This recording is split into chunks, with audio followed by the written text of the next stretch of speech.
अस्सलाम वालेकुम। आज के टॉपिक में हम पढ़ेंगे फोर्स डिस्प्लेसमेंट ग्राफ। पिछले लेक्चर में हमने वर्क की कॉमन अंडरस्टैंडिंग्स की थी। इसके बाद हम एफडी ग्राफ पढ़ते हैं। लेट्स सपोज हमारे पास ये ग्राफ है। वाई एक्सिस पे हमने क्या लेना है, फोर्स को, एक्स एक्सिस पे डिस्प्लेसमेंट को। एफडी ग्राफ पहले जो कांस्टेंट फोर्स की वजह से होता है वो एक रेक्टेंगुलर ग्राफ बनता है। फोर्स यहाँ पर क्या है, कांस्टेंट, फोर्स चेंज नहीं हो रही ना, फोर्स कांस्टेंट है। ये क्या बनता है, रेक्टेंगुलर ग्राफ। अच्छा, जो इसका वर्क डन होता है वो कौन बताएगा, हमारे पास इसका एरिया, वो इसका वर्क डन बताएगा, which is equal to F D. Force को हमने कहाँ देखना है, वाई एक्सिस पे, डिस्प्लेसमेंट को हमने देखना है एक्स एक्सिस पे। इनकी वैल्यूज को हमारे पास क्या आ जाता है, एफ डी ग्राफ में वर्क डन आ जाता है किससे, एरिया से। इसके बाद हमारे पास आता है work done by gravitational force. Constant force की काफ़ी सारी एग्जांपल्स हैं। Gravitation, variable force,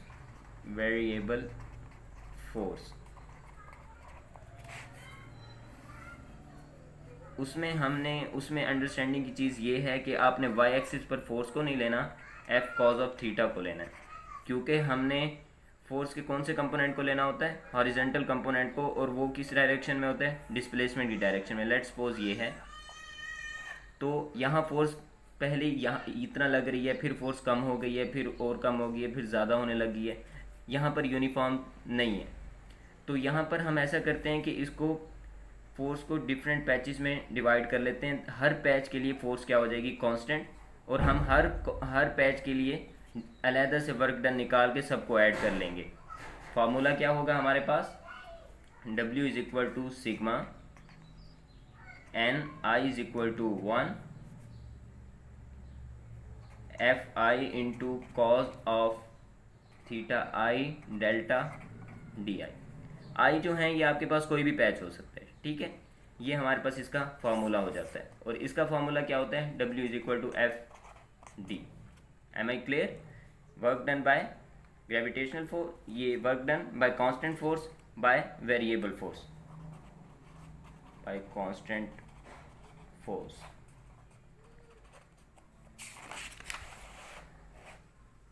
work done by variable force की कोई एग्जांपल ये है कि जो हम ग्रेविटेशनल फील्ड में वर्क लगाते हैं वो क्या होता है, ग्रेविटेशनल फोर्स की वजह से जो वर्क डन होता है वो वेरिएबल होता है। क्यों वेरिएबल होता है, कि जब हमने न्यूटन लॉज में पढ़ा था कि F is equal to G into M1 over M2 over R square.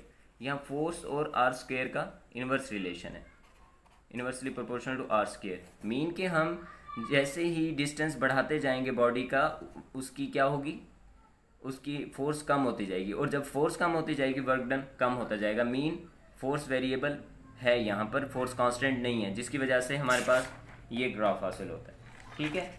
इसके बाद हम स्ट्रेचिंग और कंप्रेसिंग है, ये फर्स्ट एग्जांपल थी। Second example, stretching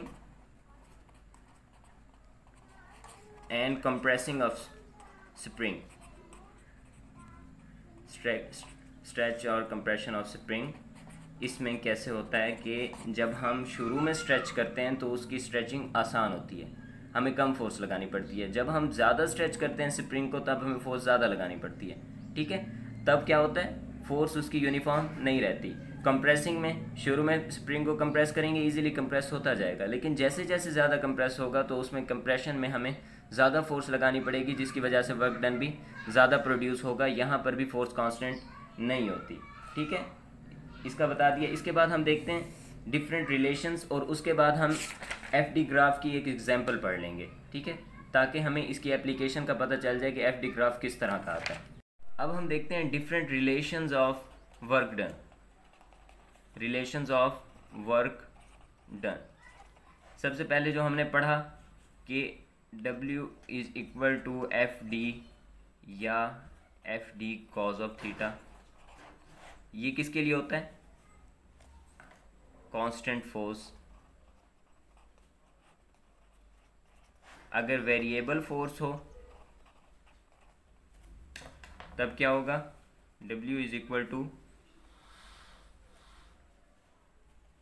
sigma n i is equal to 1 f i, ये आपने फार्मूला एज सच याद कर लेना है क्योंकि ये आपका फार्मूला आता रहता है एम कैट में। वो कभी एन की पोजीशन चेंज कर देता है, कभी आई की, यहाँ पर एन लगा देता है हर जगह पे, आपने इसको एज सच याद कर लेना है, ठीक है। ये फार्मूला एम कैट में सॉल्व करने के लिए नहीं आता, लेकिन सिंपल यही फार्मूला एम कैट में एज एन ऑप्शन आ जाता है, तब आपको इसमें डिफ़िकल्टी होती है। इसके बाद हम एक और देखते हैं वर्क डन।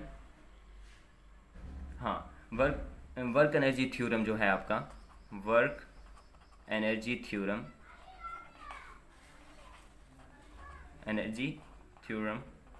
ये क्या होता है? Work done is equal to delta kinetic energy mean change in kinetic energy, work done के इक्वल होता है। Change in kinetic energy is equal to work done, ये क्या है? Work energy theorem.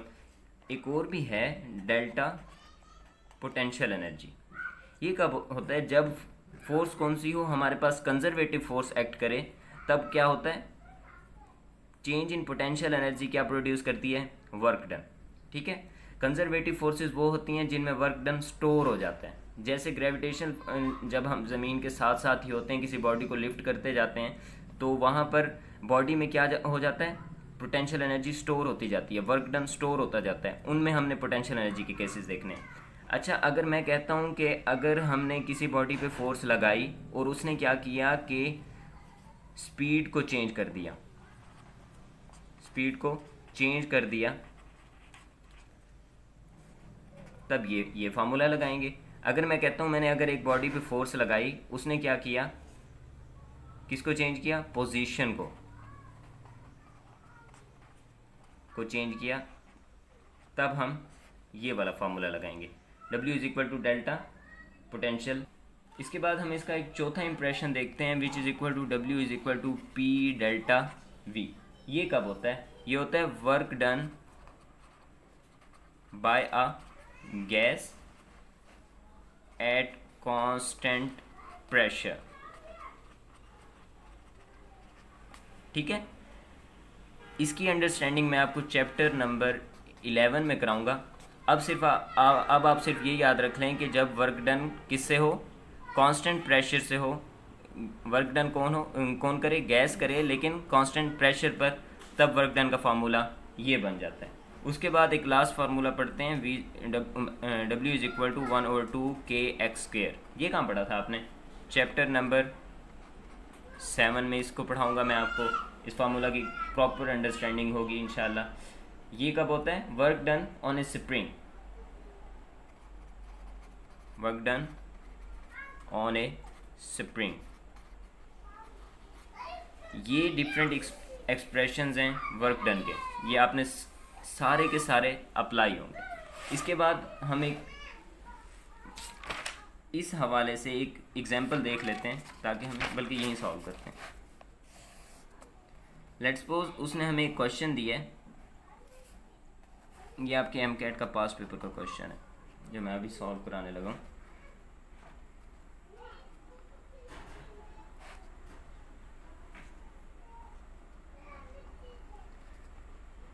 स्केल्स में 0 पॉइंट इस तरफ फोर्स आ जाएगी इनटू न्यूटन, इस तरफ हमारे पास क्या आ जाएगा? डिस्प्लेसमेंट इनटू मीटर्स, ठीक है। 0 2 4 6 0.5, ये क्या हो गया? 1.0, और ये क्या हो गया हमारे पास? 1.5, ठीक है। अब देखते हैं कि उसने हमें डायग्राम ये वाली दी बना के, ये उसके बाद इसको ऐसे कर दिया, ऐसे, ये, ठीक है। अब वो कहते हैं कि at the end of 6 metre, मतलब 6 मीटर डिस्टेंस, तो हमने क्या कैलकुलेट करना है? वर्क डन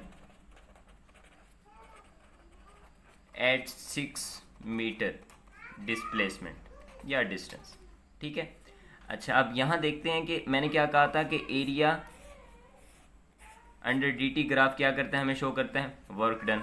अब ये भी वर्क डन है, ये भी वर्क डन है। इसको करने के 2 तरीके हैं। पहला तरीका तो ये है कि हमारे पास ये सिंपल स्क्वायर है, यहाँ पर वर्क डन क्या होगा? FD प्लस ये वाला इसका area of square plus area of ये वाली फिगर कौन सी है, मैंने आपको ये बताई थी जब हमने डी टी ग्राफ पढ़ा था, वी टी ग्राफ पढ़ा था। ये फिगर्स है ट्रेपीजियम, इसका एरिया का फार्मूला मैंने आपको बताया था, वो अभी अप्लाई करते हैं। और ये कौन सा है, अब यहाँ पर इसका एरिया क्या बनेगा, एफ डी हमारे पास, एफ क्या है हमारे पास 1 न्यूटन, 0.1 न्यूटन। डिस्प्लेसमेंट क्या है इसके लिए 4 मीटर मल्टीप्लाइड बाय 4 प्लस, अब इसका एरिया क्या होगा, ठीक है, इसका एरिया हमारे पास होगा, वैसे ये डायग्राम थोड़ी सी टिपिकल लग रही है लेकिन ये बहुत आसान सा है। इसका एरिया क्या होगा, मैंने आपको बताया था 1/2 multiplied by sum of 2 parallel opposite sides. अब इसकी पैरेलल अपोजिट साइड्स कौन सी हैं, ये पैरेलल है ना, इनको चाहे हम ऊपर की तरफ जितना बढ़ा दें लेकिन इन्होंने कभी आपस में मीट नहीं करना, इसलिए ये क्या है, पैरेलल हैं। ये तो पैरेलल नहीं है, अब इसको हम पीछे की तरफ लेते हैं तो ये आगे इस पॉइंट को कहीं ना कहीं मीट कर जाएगी, इसलिए ये पैरेलल नहीं है, पैरेलल ये वाली हैं, ठीक है। अब सम ऑफ 2 पैरेलल अपोजिट साइड्स, अब ये वाली साइड जो है ये वाली, ये किसके इक्वल है 1 के, 1, और ये वाली किसके इक्वल है 1.5 के प्लस 1.5।